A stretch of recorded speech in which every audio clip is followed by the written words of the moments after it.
영국의 런던의 웨스트민스터 채플이라고 하는 아주 유명한 유서 깊은 교회가 있습니다.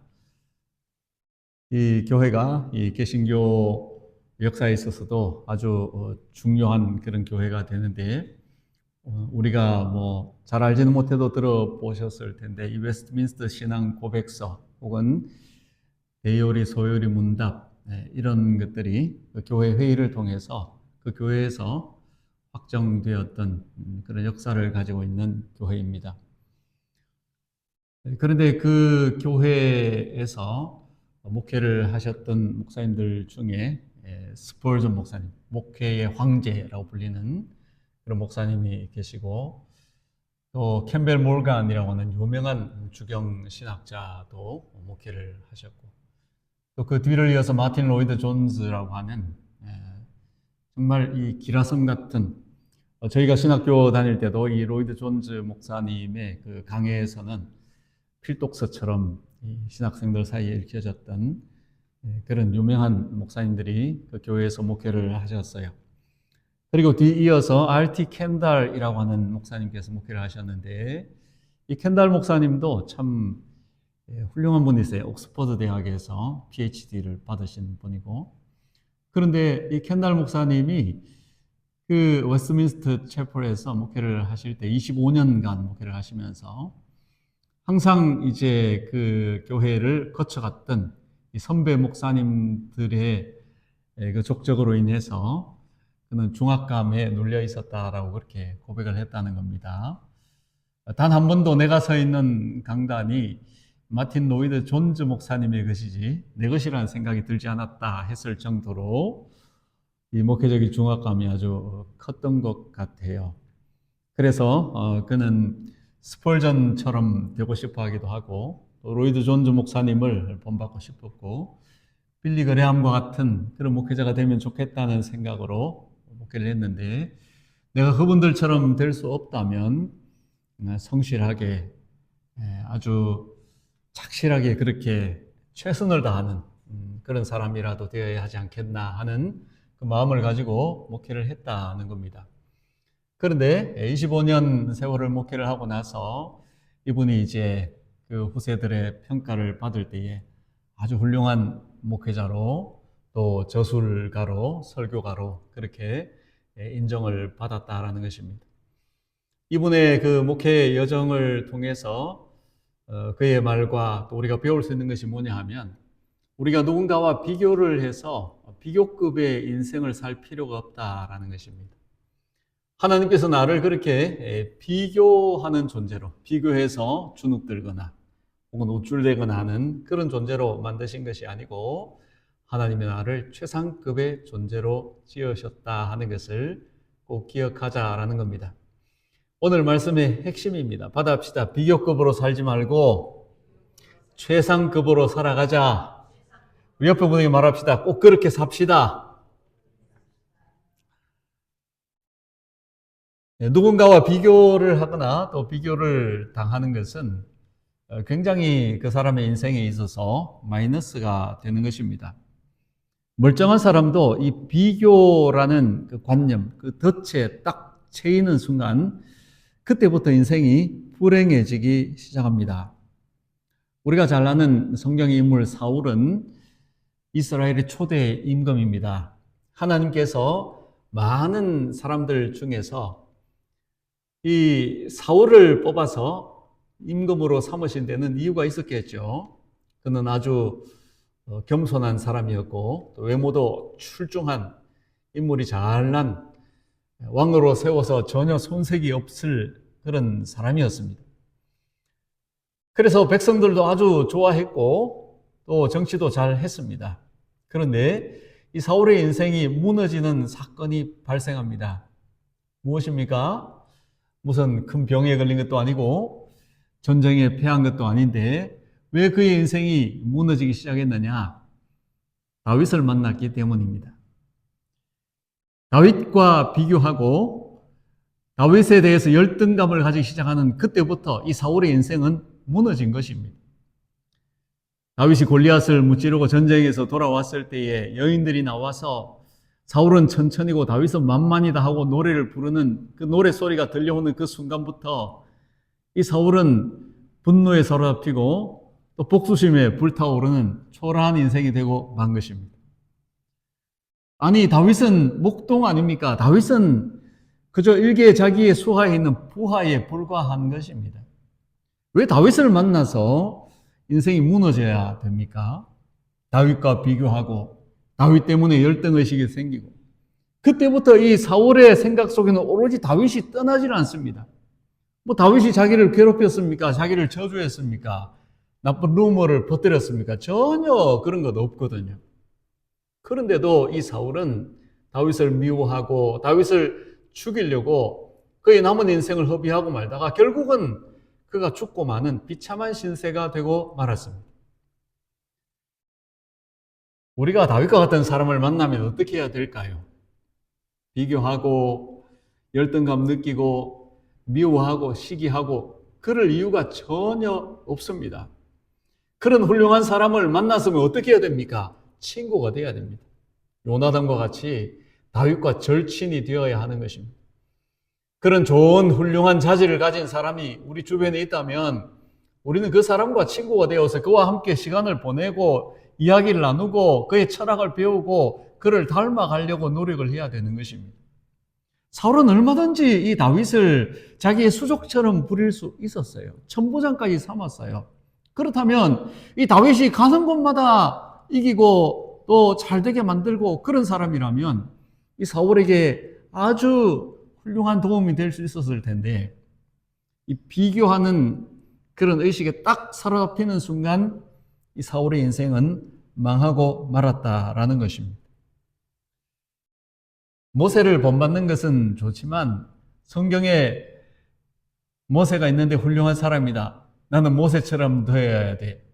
나는 왜 모세처럼 되지 못할까? 하나님 왜 나를 모세처럼 써주지 않으세요? 왜 나는 사도 바울처럼 그렇게 훌륭한 사람으로 쓰임받지 못할까? 내 인생은 왜 이래? 성경의 인물들을 그렇게 보라고, 그렇게 비교하라고 우리에게 기록해 놓으신 것이 아니라고 하는 것입니다. 우리는 모세가 될 필요가 없습니다. 아브라함이 될 필요가 없어요. 엘리사는 엘리야를 비워오려고 했지만 엘리야가 되려고 하지 않았어요.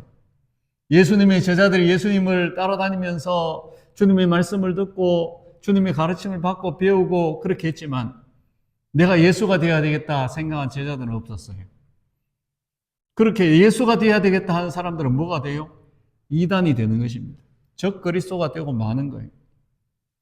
하나님께서는 우리가 누군가 다른 사람이 되라 그렇게 하시지 않습니다. 하나님 우리 각자의 그 있는 모습 그대로 하나님이 기뻐 받으시고 하나님께 얼마든지 잘 쓰임받고 영광 돌릴 수 있는 존재로 만들어주심을 믿으시기 바랍니다. 하나님 우리 각자를 지으실 때에는 어떻게 만드셨어요? 하나님께서 가장 존귀한 그런 모습으로 만들어주신 겁니다. 다윗은 한 번도 비교급으로 살아간 적이 없습니다. 시편 131편 1절에서 3절까지 말씀을 우리 같이 보겠습니다. 시작. 여호와여 내 마음이 교만하지 아니하고 내 눈이 오만하지 아니하오며 내가 큰 일과 감당하지 못할 놀라운 일을 하려고 힘쓰지 아니하나이다. 실로 내가 내 영혼으로 고요하고 평온하게 하기를 젖된 아이가 그의 어머니 품에 있음 같게 하였나니 내 영혼이 젖된 아이와 같도다. 이스라엘아 지금부터 영원까지 여호와를 바랄지어다. 아멘. 그는 한 번도 큰 일을 하려고 한 적이 없어요. 미치지 못할 일을 꿈꾸거나 시도하거나 그러지 않았습니다. 나는 저 사울을 제끼고 내가 이스라엘의 왕이 돼야지 이런 마음을 한 번도 먹은 적이 없어요. 그가 힘쓰고 애쓴 것은 무엇이냐? 내 영혼으로 고요히 엄마 품에 안기는 젖된 아이와 같이 하나님 바라보는 것이다. 이스라엘아 영원토록 하나님을 바랄지어다. 그는 영혼 관리를 잘 했다는 것입니다. 그 영혼이 하나님의 품에 안겨 있는 것처럼 하나님을 바라보면서 평생 그렇게 살고 싶은 이 소원을 가지고 살았던 사람입니다. 그러했을 때 하나님께서 이 다윗을 왕으로도 쓰시고 역사상 가장 위대한 인물로 사용하실 수 있었던 것입니다. 우리가 헛된 욕심을 가지고 내가 뭔가 되어야 된다고 생각을 하고 야망을 품고 그것을 실현하기 위해서 그냥 달려가고 열성을 다하고 그렇게 한다고 해서 하나님 기뻐하시느냐? 그렇지 않습니다. 하나님께서 우리 각자를 지어주신 그 모습 그대로 하나님께 영광 돌리고 내가 할 수 있는 거기서 최선을 다하고 내 모습 이대로 살아가는 것을 하나님이 가장 기뻐하세요.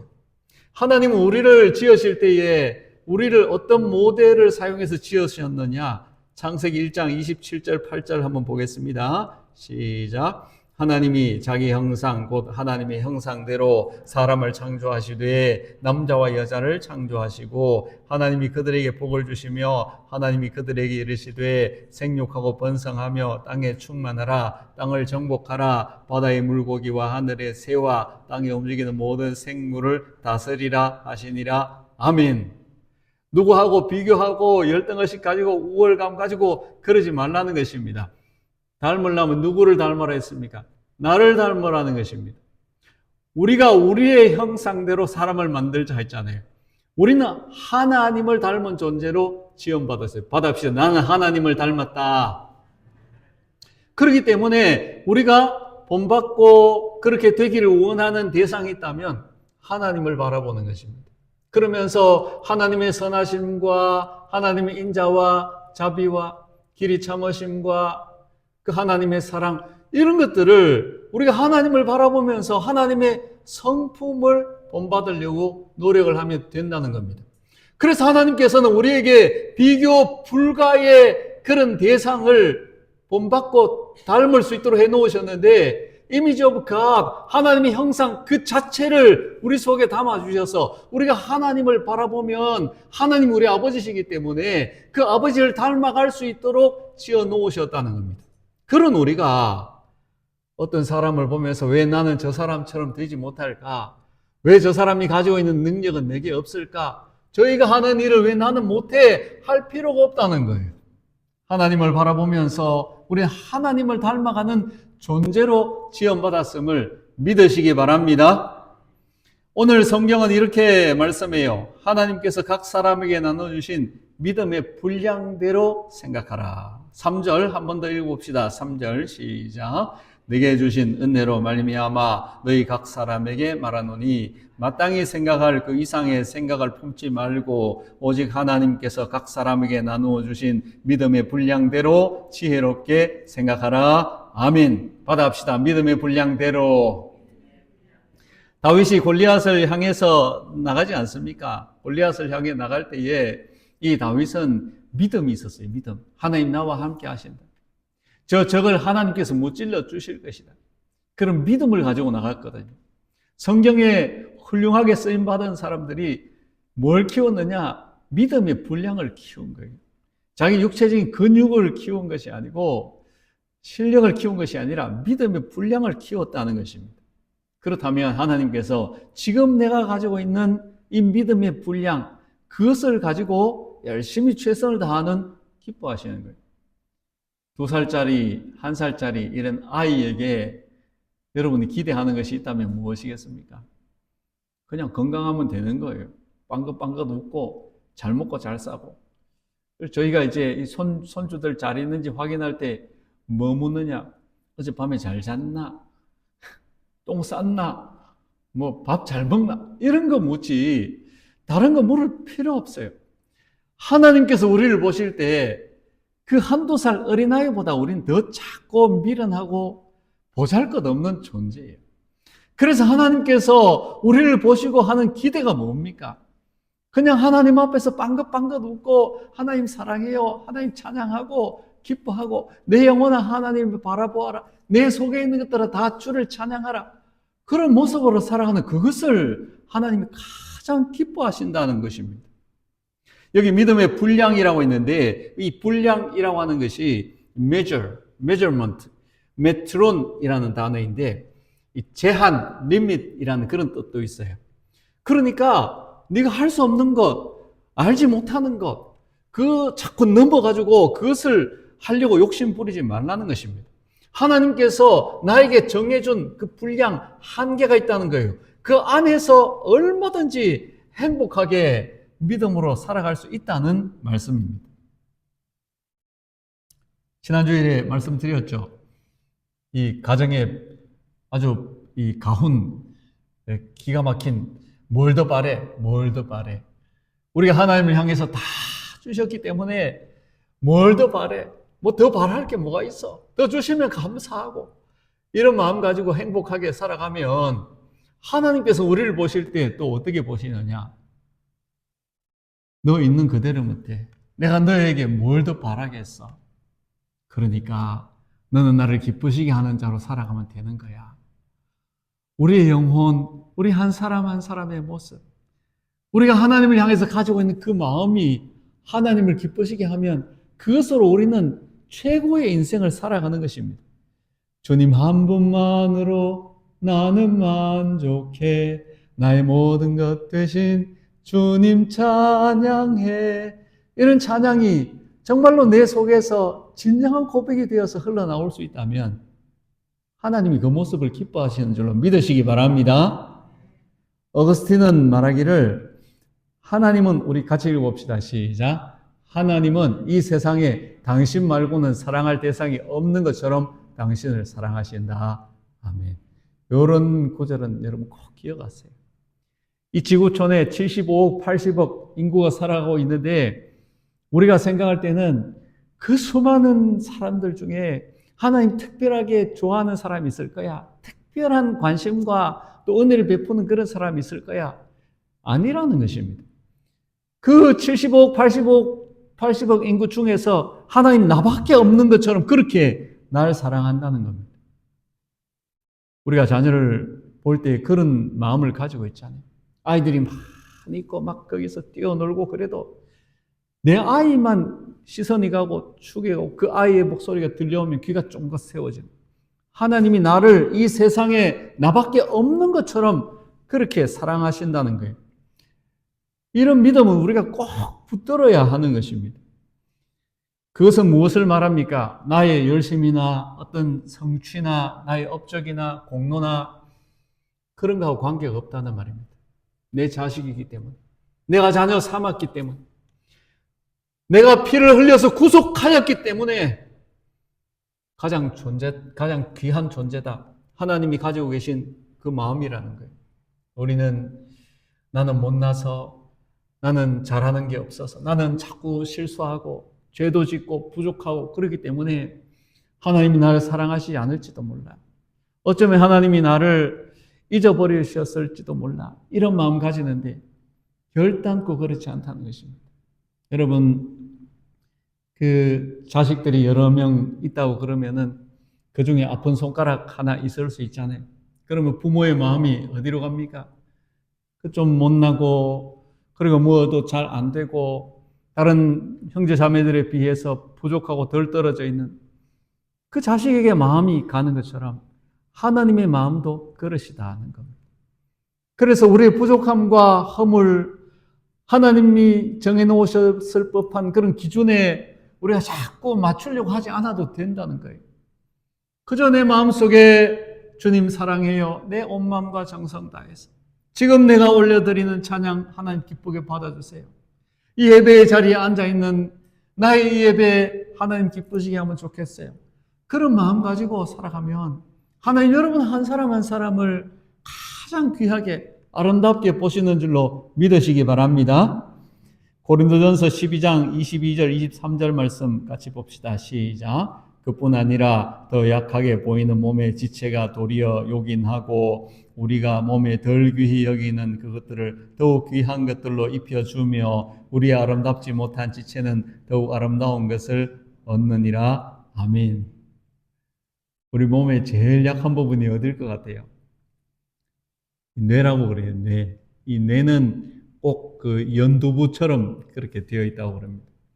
그래서 이게 뭐 그냥 쏟아지면 그냥 다 깨져버리는 그런 구조처럼 되어 있는데 이것을 어떻게 보호합니까? 하나님이 여기다가 바가지를 딱 씌워가지고 웬만큼 부딪혀도 안 깨지도록 그렇게 딱 만들어서 지켜주잖아요.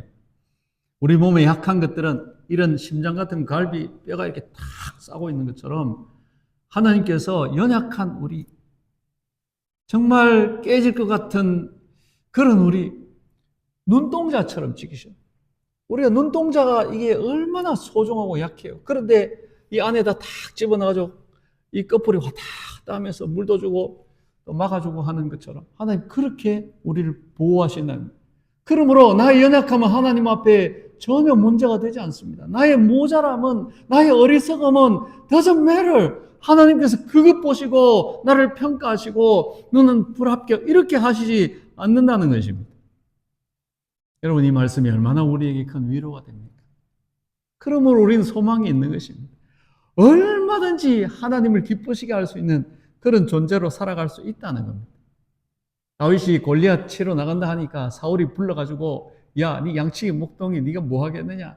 용기가 가상하다마는 그래도 굳이 나가겠다면 이거 가지고 가라. 자기 갑옷 입혀주고 투구를 턱 씌워주고 자기 칼 들려주려고 하니까 이 다윗이 아이고 안 되겠습니다. 저 이거 무겁고 불편해서 안 되겠습니다. 다 벗어 던져버리고 자기의 그 양치기 목동 그 모습 그대로 그냥 물맷돌 들고 달려나가지 않습니다. 그렇다고 해서 이 다윗이 초라합니까? 그 전쟁터에서 어울리지 않는 사람입니까? 아닙니다. 그는 나가면서 뭐라고 말합니까?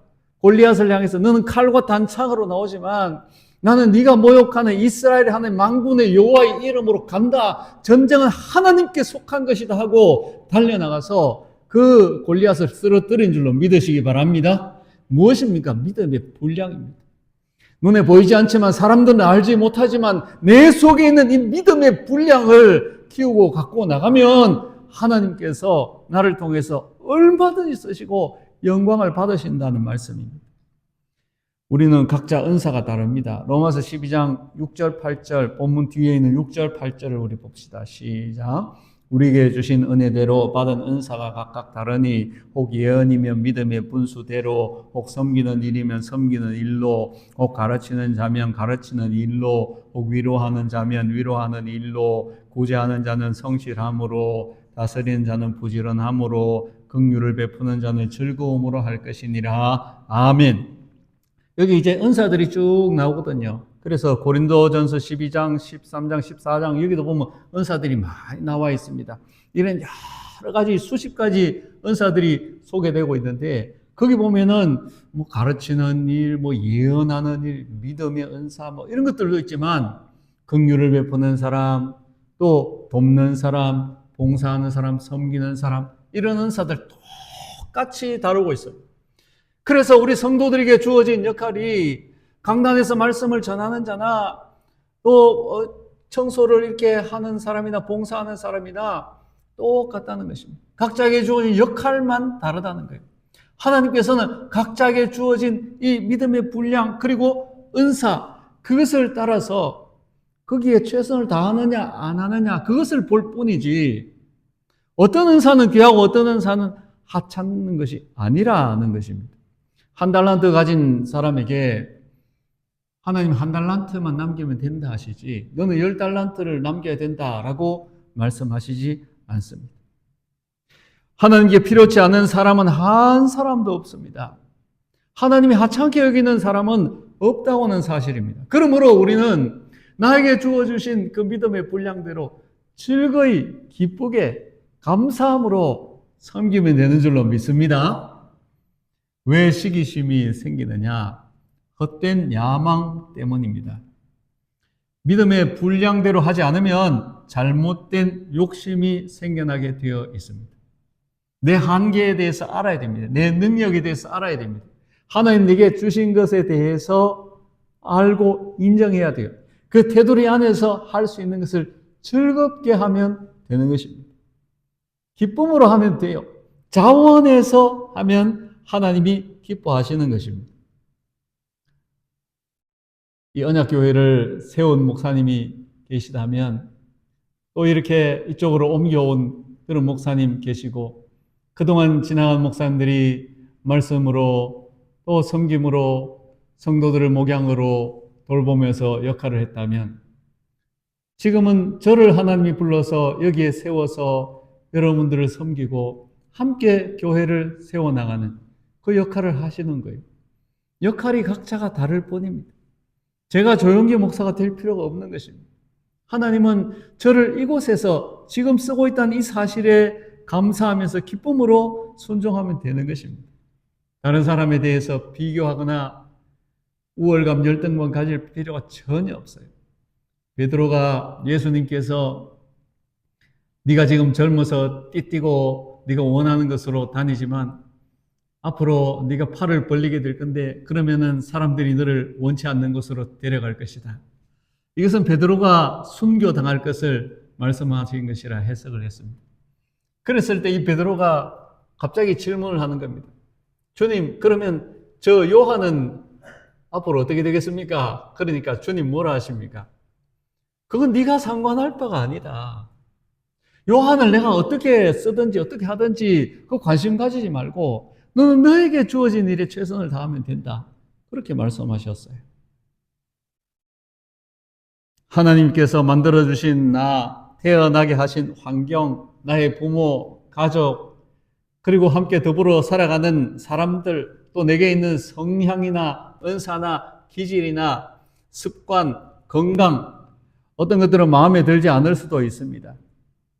주님께서 나에게 부탁하신 일이 때로는 마땅치 않게 느껴질 때도 있습니다. 하지만 여러분, 내게 주어진 것, 나에게 하라고 하시는 것, 내게 부탁하신 일, 그것을 하찮게 여기지 말고, 작게 여기지 말고, 지금 내가 하고 있는 일에 최선을 다하게 되면 주님이 기뻐하십니다. 주님이 기뻐하시면 되는 것입니다. 믿으시기 바랍니다. 빌리 그레엄이 그 시대에 위대하게 쓰임받았잖아요. 우리도 그 시대를 살고 있습니다만 이분이 2억 2천만 명에게 복음을 전했다고 그럽니다. 이거는 뭐 산술적으로 계산을 할 수 없는 어마어마한 일을 하신 건데, 그런데 사람들이 의아해합니다. 어떻게 빌리 그레엄을 통해서 하나님 그런 일을 하실 수 있지? 왜냐하면 이 빌리 그레엄보다도 탁월한 그런 말씀을 전하는 사람들이 많이 있고 또 훌륭한 리더십을 가진 인물들이 많이 있었기 때문입니다. 그렇지만 하나님께서는 그 사람을 쓰신 것입니다.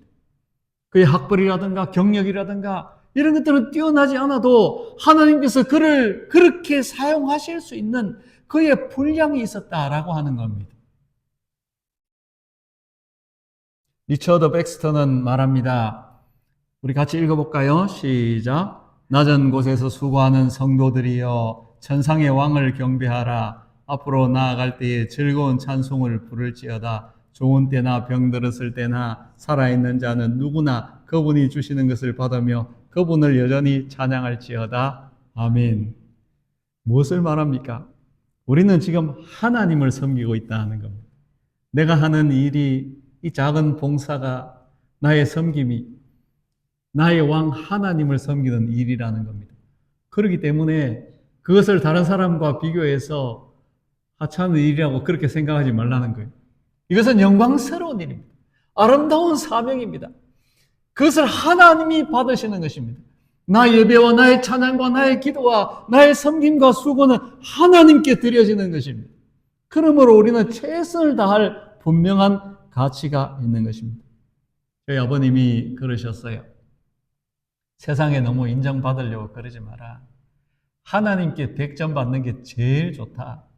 세상에서 100점 못 받아도 하나님께 100점 받아야 된다. 하나님께 100점 받지 못하면 세상에 100점 받아도 그것은 빵점 인생이다. 하나님이 기뻐하시는 사람이 된다면 세상에서 쫓겨나고 차별받고 세상이 환영해 주지 않아도 괜찮다. 하나님을 기쁘시게 하는 사람 되라.